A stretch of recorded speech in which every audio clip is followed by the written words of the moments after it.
Before we start our discussion, let us all stand and let us pray. Can you lead the prayer, Roy? Amen. Good morning, class. Is there anyone who's absent for today? In Group 1? Very good. In Group 2? Excellent. And Group 3? Very good. For your assignment, yesterday I gave you an assignment, right? Bring out your assignment and exchange your seatmate and let us check your answer. But before that, class, all of your class, read the direction. Write C if it states a cause, and E if it states an effect. Did you understand? For number 1, there was a fire. For number 2, so all the people are busy. And for number 3, because of the heavy rain. And for number 4, mother reminded me to bring my raincoat. And for number 5, since the child is very active. For number 1, who wants to answer? Yes, Lalaine? Okay, class. Let's see if the Lalaine answer is correct. Very good. The answer is E, effect. And for number, but before that, class, give 5 claps for Lalaine. And for number 2, so all the people are busy. Who wants to answer? Yes, Regine? Very good. The answer is letter E, effect. Give 5 claps for Regine.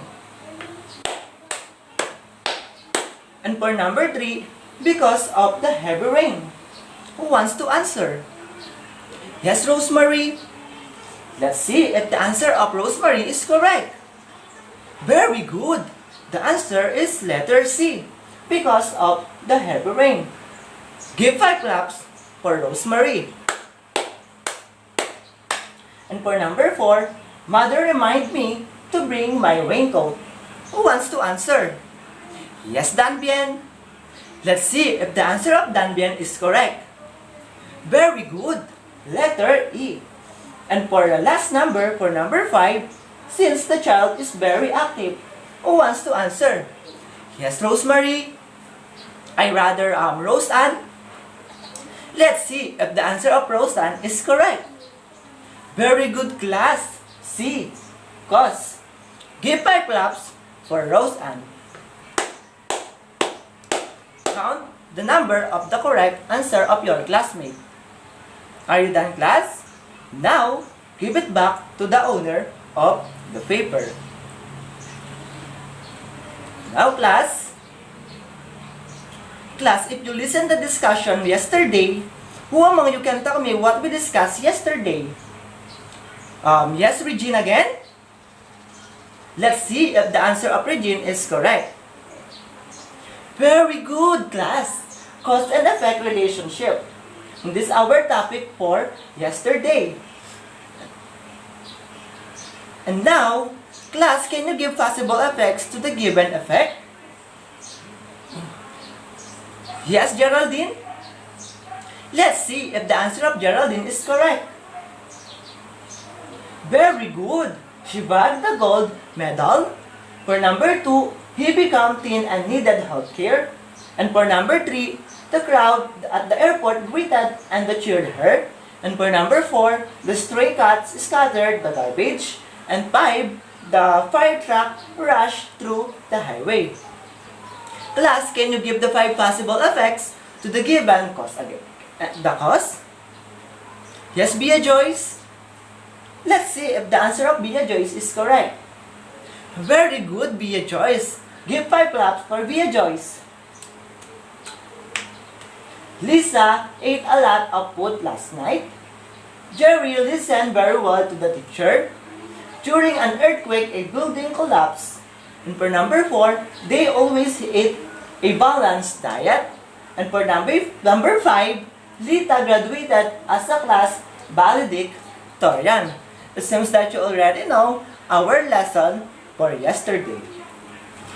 Now, class, I prepared a video here that you should watch.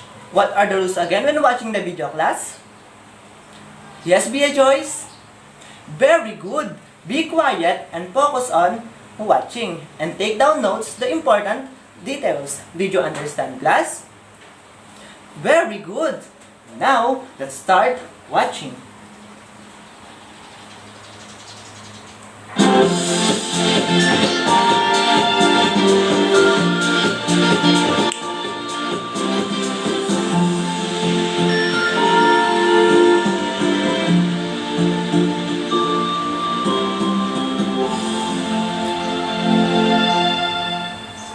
Welcome to the Countdown Chronicles of Arabella Owl.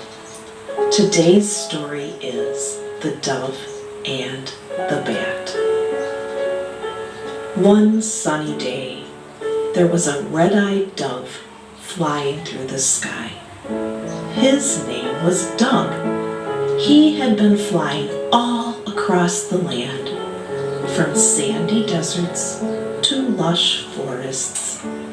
He was flying over awesome acres and noticed how wonderful it was. There were trees, but not too many. There was a stream close, but not too close. Plus, there was plenty of delicious food to eat, everything that Doug needed. Doug decided that he would like to live in awesome acres. I am going to build a house here, he said. Doug looked for the perfect tree to build his house.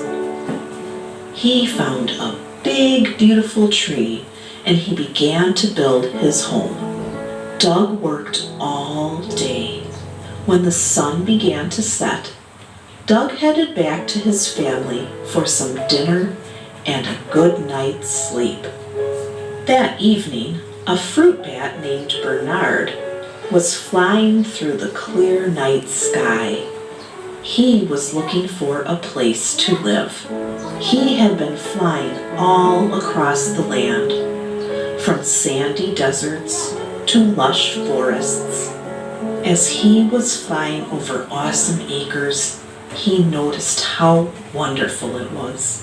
There were trees, but not too many. There was a stream close, but not too close. Plus, there was plenty of delicious food to eat. "This is the place for me," exclaimed Bernard. He flew around awesome acres, looking for a tree to build his house in. He found a big, beautiful tree that would be a wonderful home.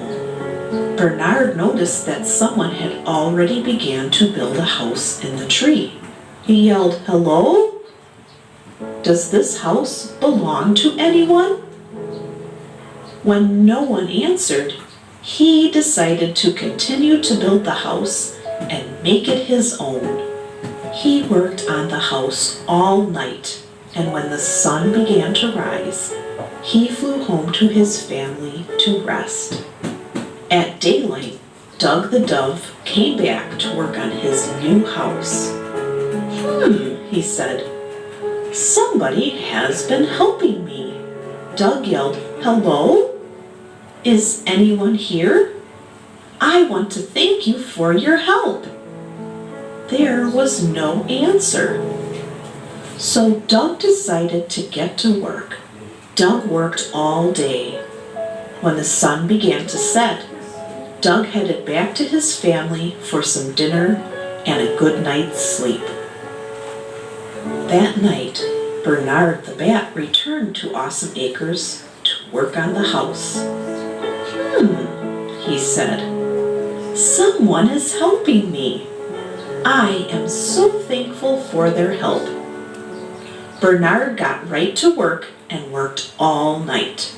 When the sun began to rise, he flew home to his family for a rest. This continued for a whole week. Doug the Dove worked on the house during the day, and Bernard the Bat worked on the house during the night. At the end of the week, the house was complete. Doug and Bernard decided to move in. Doug brought his favorite snuggly blanket And when the sun began to set, he didn't go home to his family. He slept in his new house. That evening, when Bernard got to the house, he found Doug sleeping there.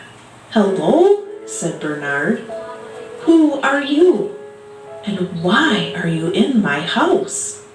Doug jumped out of his snuggly blanket and said, "What do you mean, your house? This is my house. I have been working on this house all week." Bernard yelled, "I have been working on the house all week. It is my house." Doug and Bernard continued to argue about whose house it was. They got louder and louder. Arabella Owl was flying past and heard the arguing. She went down to see if she could help. Arabella Owl suggested that Doug and Bernard take 3 deep breaths to calm down. Let's breathe with the dove and the bat. Take a deep breath. And breathe out. Take a second deep breath. Now class, did you enjoy the video that you should watch? Very good. Now, what is the title of the video that you watch, class? Anyone? Yes, Mary Grace? Let's see if the answer of Mary Grace is correct. Very good. The answer or the title of the video is An Owl, But, and the Dove. And for number 2, what did you notice about the video? Anyone? Yes, Marilet? Very good. We saw the kinds of animals. Now that you have done watching the video, and to answer my question, we are going to tackle about an owl, bat, and the dove. And for our 3 objectives, all of you class, read, analyze, and show enjoyment in listening to a story. Draw animals and explain the advantage and symbolizes. And for number 3, appreciate the story about the question. So now class, I prepared a story. And the title is, all of you class, An Owl, Bat, and the Dove. Are you ready to listen in class? Very good. Now, let's start. The title of the story is about an owl, bat, and the dove. Once on a stormy night, a dove and a bat asked for shelter. The owl lived in a hollow tree, and unwilling let the 2 animals enter his house. Now, who are the 2 animals who asking to the owl? Anyone? Yes, Roy? Let's see. Very good. The answer is dove and bat. And who is the animals who lives in a hollow tree? Yes, Geraldine? Let's see. Very good. The answer is owl. Now, let's continue the story. He was quiet, selfish, and vain, and did not like to share his food with anyone either. The bat was very sly. He knew that if he praised the owl would be happy and he would get a good share of the food in return. Now class, how did the bat praise the owl? Let's see. Very good, Mariolette. He began to praise the owl with the thought of getting more food. Now, let's continue the story, class. So the bat flattered the owl, and the owl was very pleased. He said, "Here, my dear friend, help yourself to more food." But the dove did not like to flatter others and remained silent. The owl loved flattery and was angry with the dove for keeping quiet. Now class, Why did the bat flatter the owl? Did he tell the truth? Anyone? Yes, Roy. Let's see if the answer of Roy is correct. If he listened in the story. Very good. The answer, as for his generosity, both the dove and the bat well remembered his selfishness toward the poor wren. When the owl alone of all the birds refused, give the little fire bringer a feather to help cover his scarred and shivering body. All this flattery pleased the owl. Let's continue. He threw the dove out of the house. By the now, the storm was almost over and the dove flew away to meet her family. Did you enjoy the story, class? Very good. If you enjoyed the story, class, who are the characters mentioned in the story? Anyone? Yes, Regine? Oh, very good, Regine. The answer is owl, bat, and the dove. Give 5 claps for Regine. Now, why was the owl angry with the dove? Let's see. But before that, who wants to answer? Yes, Regine, again? Let's see. Very good. The answer is once on a stormy night, and a dove and a bat as an owl for shelter. The owl loved flattery and was angry with the dove for keeping quiet. What reward did the dove get? Anyone? Yes, Brixon? Let's see. Very good, Brixon. The dove is rewarded for her truthfulness. Her name shall be used by poets as long as the word lasts to rhyme with love. Give 5 claps for your classmate who answered.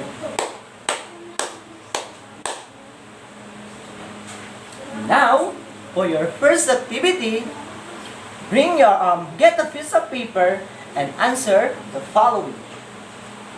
But before that, class, read the direction first. Answer the following question. For number 1, what is the title of the story? For number 2, what are the characters in the story or mentioned in the story? And for number 3, why was the owl angry with the dove? And for number 4, how did the bat praise the owl? And for the last, what rewarded did the dove get? I will give you 5 minutes to finish your first activity.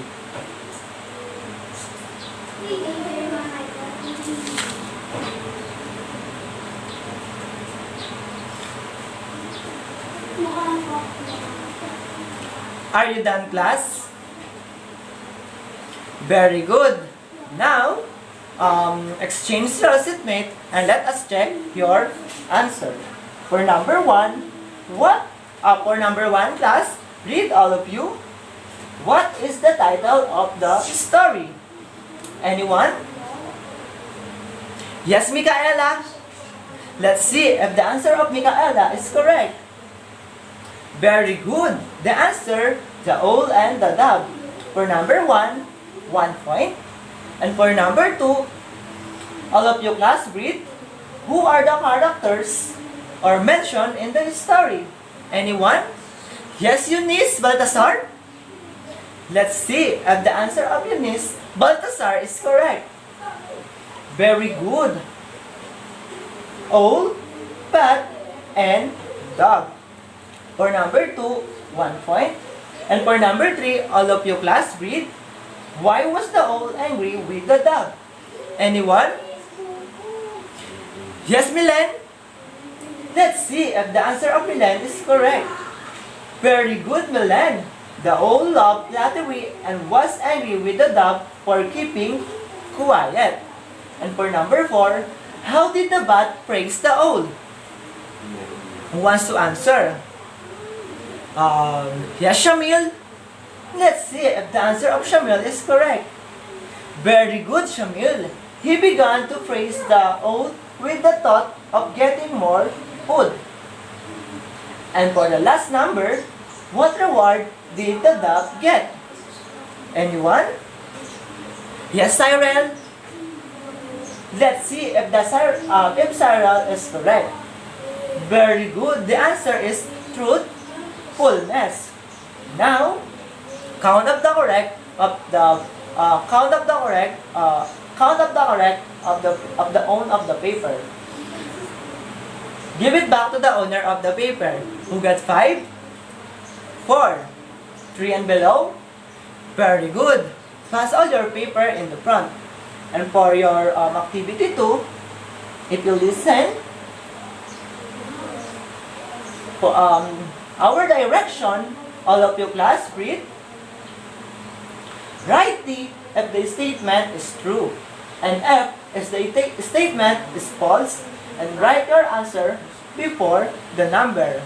And you can answer in the screen. So for number 1, can all of you class read? The storm was almost over and the dog flew away to meet her family. Who wants to answer? Yes, Angelica Guillermo. Let's see if the answer of Angelica Guillermo is correct. Very good. D. Give 5 claps for Angelica Guillermo. And for number 2, all of you class read. The character of the story are owl, bat, and shark. Who wants to answer? Yes, Angelica Galang. Let's see if the answer of Angelica Galang is correct. Very good. Letter F. And for number 3, all of you class read. The owl would be happy and he would get a good share of the food in return. Who wants to answer? Yes, Jerome Marcelo. Let's see if the answer of Jerome Marcelo is correct. Very good. The answer is D, which is true. And for let's give 5 claps for Angelica Galang and Jerome Marcelo. And for number 4, all of you class read. The dog is rewarded for her truthfulness. Who wants to answer? Yes, Erleandro. Let's see if the answer of Erleandro is correct. Very good. D. The dog is rewarded for her truthfulness, which is true. And for the last number, the dog was very sly. Who wants to answer? Yes, Shamil? Let's see. Oh, very good, Shamil. The answer is D, which is true. It seems that you already know our second activity. And for your group activity, I will group you into 2 groups. And this will be the group 1, and this will be the group 2. And all you need to do is to draw the eyes of an owl and write their advantage. And therefore, for the group 1, again, you can draw the eyes of an owl and write their advantage of this. Did you understand for the first group? Very good. And for the group 2, all you need to do is to draw a dog and write the words that symbolize it. Did you understand? For group 2? Very good, group 2 and group 1. I will give you 10 minutes to finish your group activity. Now, group activity. Now, let's start.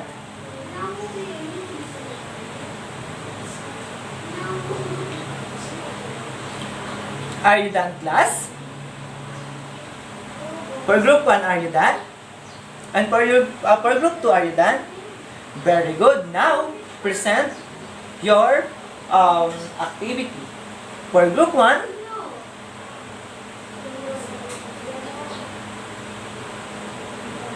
the advantage of the owl are, for number 1, owl are more creative. For number 2, owl can be more mentally alert. And for number 3, all are smarter. And for number 4, all bond better with each other like owls. For number 5, owls have special strengths.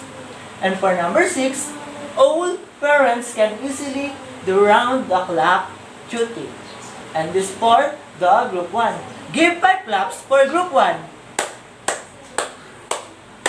And now, it's your turn, group 2.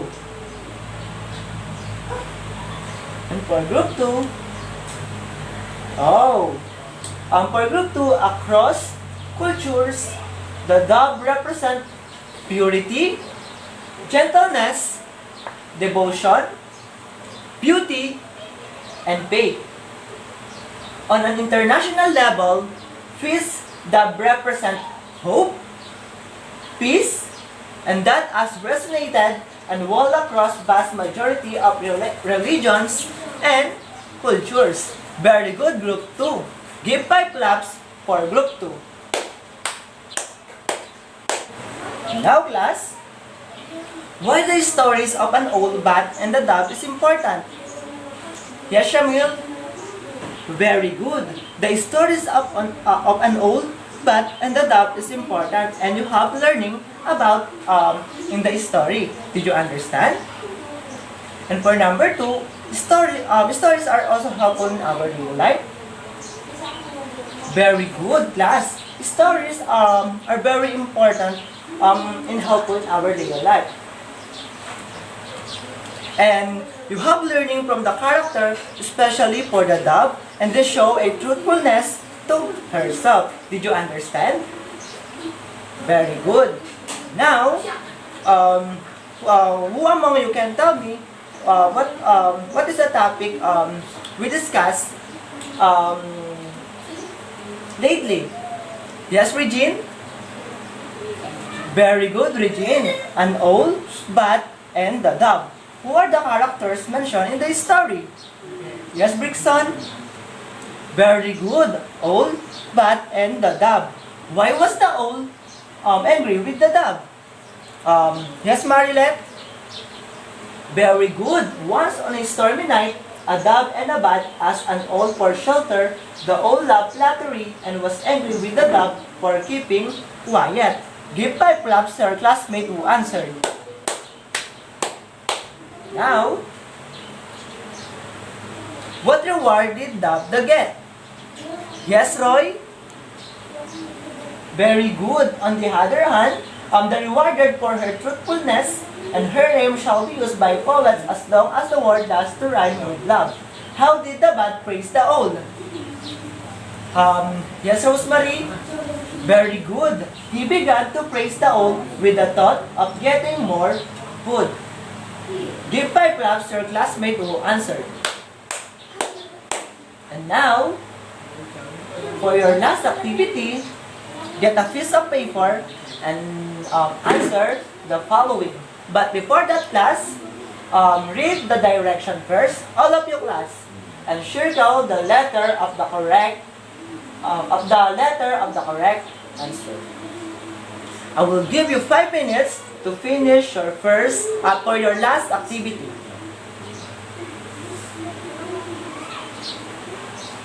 Now, let us check your answer. Before that, exchange your seatmate first.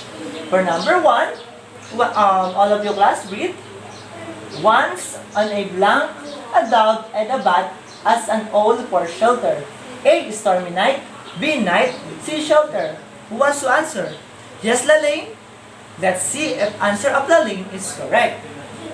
Very good. The answer is A, stormy night.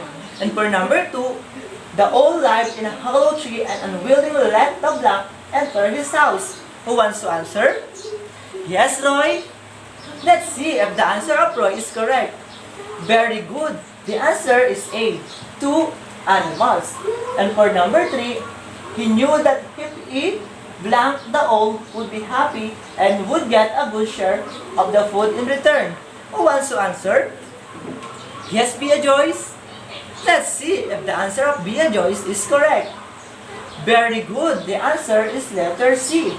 Praise the owl. And for number 4, who wants to, but before that class, all of you, class read, the owl loved blank and was angry with the dove for keeping quiet. Who wants to answer? Yes, Leandro. Let's see if the answer of Leandro is correct. Very good. The answer is letter B, fly away. And for the last number, the storm was almost over the dove, flew away to blank. Who wants to answer? Yes, Aisel. Let's see if Aisel answer is correct. Very good. The answer is B. Meet her family. Okay, count of the correct answer. Now, give it back to the owner of the paper. Who got 5? 4. 3 and below? Very good, class. Pass all your paper in the front. Now, for your assignment, bring your notebook and copy your assignment. But before that, everyone class read the direction, cut a picture or article from a magazine and paste it on the page of your notebook. Be ready to explain it. Did you understand, class? I will give you 2 minutes to copy your assignments. Are you done, class? Very good. Now, class, goodbye, class.